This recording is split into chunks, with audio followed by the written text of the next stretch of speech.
You know, you were talking about the beginning. You're meeting all this resistance. You're making these videos, but you don't know. And a lot of people have this moment, like, I certainly had this throughout my 20s. Is this going to work? Am I going to make it? Yeah. I had it into my 30s. Like, is this going to gel? Do I have a career? It's terrifying. Yeah. And you still really haven't answered that. To be fair, it's funny. I have not, and that's how it feels to me all the time. Yeah. And it's funny because I had I was talking to a bunch of young kids that came in to our studio before we wrapped things up, and I remembered one of them. They all asked questions, and one of them said, "When do you stop being nervous and worrying about? When does that stop?" And I said, "Oh, do I have bad news for you?" Yeah, and seriously. This woman was like 19 or 20, and I was telling her, it never stops. Yeah. And she looked a little horrified. You told her the exact wrong thing. I told her the truth. Right thing. I told her the truth. Exactly what she didn't want to hear. She isn't even going to try in show business anymore. She's an orthopedic surgeon now and making a lot more money. But I know that early on you did have people that saw something. I know Joan Rivers saw something in you early on, and she really encouraged you, right? Yeah. Yeah, she was the greatest.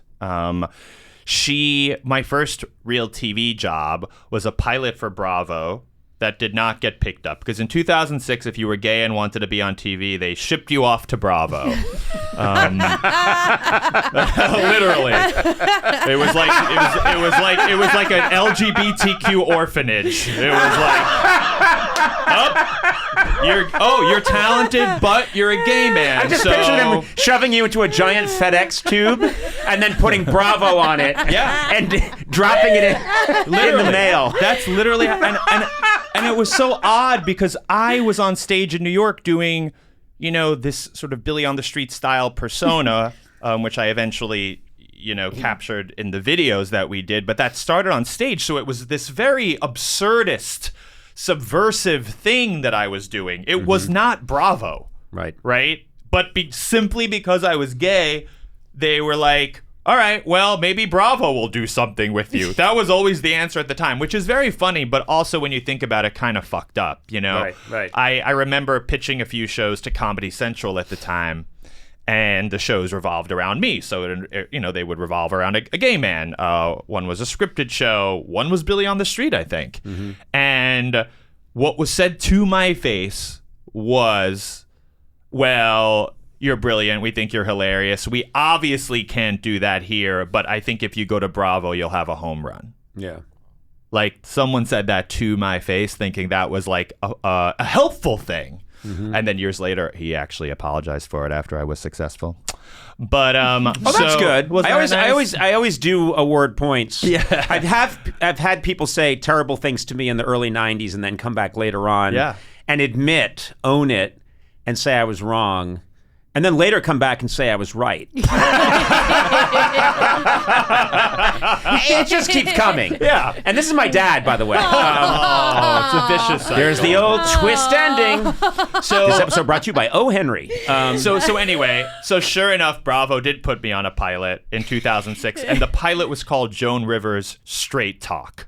And the idea was it was a primetime version of The View, but instead of Barbara Walters and 4 different types of women, it was going to be Joan Rivers and 4 different types of gay men talking about pop culture and politics, a panel show, basically. And they cast me on the pilot, so Joan came to my live show. I auditioned for it, and she really liked me, and then she came to check me out on my live show, and she really just loved what I did. She really got me. Yeah.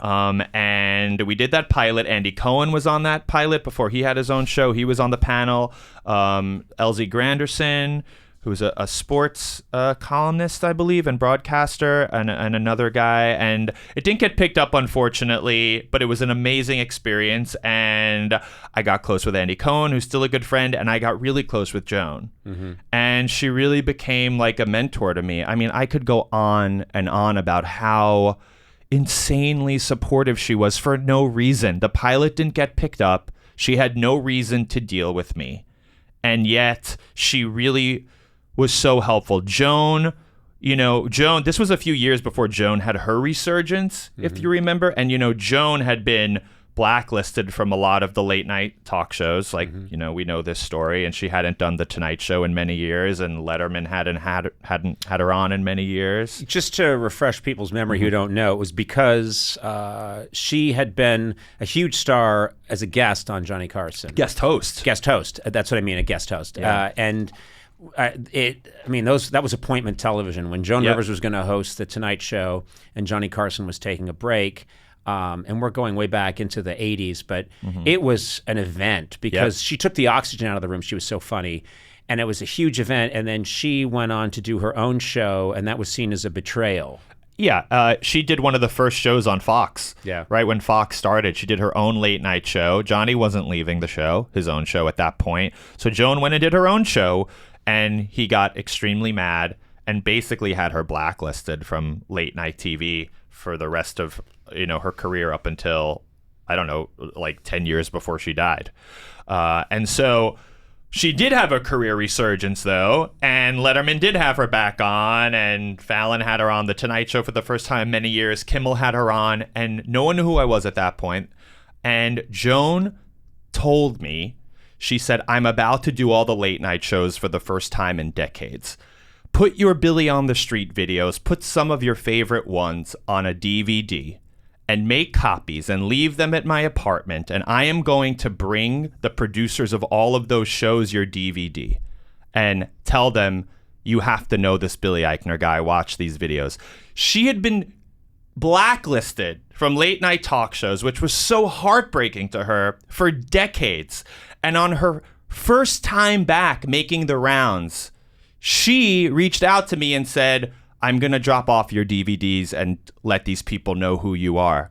And years later, after she died, when I ended up doing Letterman myself and doing Kimmel myself, I remember the showrunners at those shows said, you know what's so funny? A few years ago, Joan Rivers was here and dropped off DVDs of you and told us about you before we knew who you were. And which is just an incredible thing to do. It was so generous. And, well, it's clearly she, first of all, this is someone who knew talent. She had, her own story is so incredible. Yeah. And what she had to put up with and what she had to overcome. But then, there are people who are very passionate about how it should work. And when they see someone who's good, they really feel compelled to get the word out on them, which is a great quality and not always common. Yeah. There's plenty of people who see other talented people and say, maybe feel threatened by them or think, well, that's not my issue. That's not my problem. Yeah. I've spent a whole career trying to crush young talent. Yeah. And you have. I've famously. Successfully. There's so many very talented young people that have never made it because of me. That's right. And this was just me feeling insecure, and I don't regret it. It was part of your strategy. It was part of my strategy, and it helped elevate me to crush them. Congratulations. Thank you. Yeah. Thank you. You did it. Yeah, so many people, you'll never, ever see them. Never know who they are. Yeah. I tried to crush you many times, remember? Good luck, asshole.